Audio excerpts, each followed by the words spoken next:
So guys, ngayong araw naman na to ay pag-uusapan natin ang tungkol naman sa busina. Yung isang klase kasi ng dalawang klase kasi, yung isang klase ay electric horn, tapos yung isa naman ay tinatawag na air horn.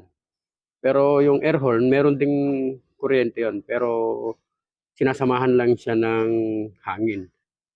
So, umpisa na natin pagtapos lang nito.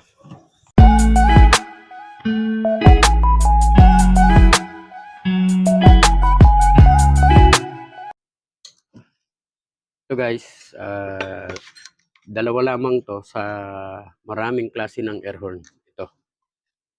May pagkakaiba ba? Meron. Dalawang klase po ang pagkakaiba nila. Pag-uusapan po natin. Una po ito. Ito po yung, ito talaga, busina na to. Kapag bumili ka ng truck, ganito na po talaga yung busina niya. Lalo na pag brand yung bibilin mo, na Isuzu o kaya kahit anong klase, Puso, ganon. Ganito na siya. Pero kalimitan, sa Isuzu ito makikita. Talagang nakalagay na talaga siya doon. Ito na talaga yung busina nila. Samantalang ito naman guys, ito naman yung tinatawag na aftermarket na. Yan. Ito yung aftermarket. Unang pagkakaiba nila. Ngayon, pangalawang pagkakaiba nila, ang tunog. Bali yung tunog kasi nito,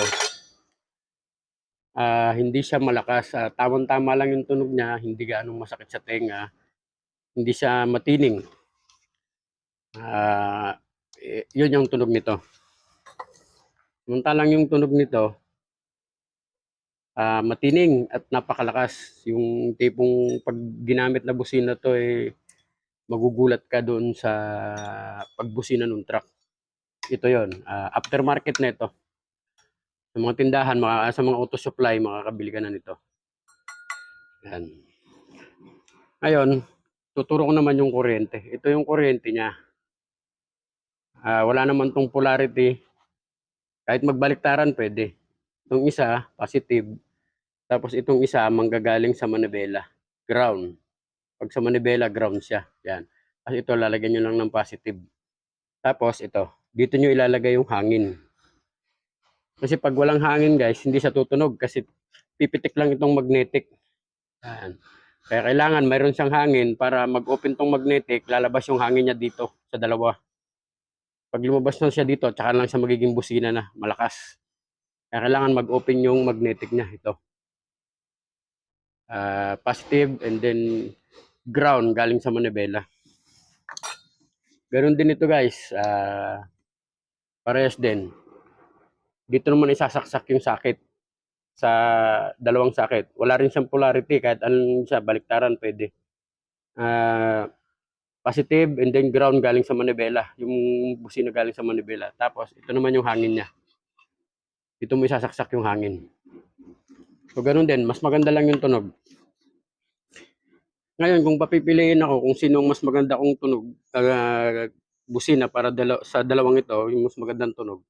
Para sa akin, itong gugustuhin ko kasi tamang-tama lang yung tunog niya, hindi gaanong malakas.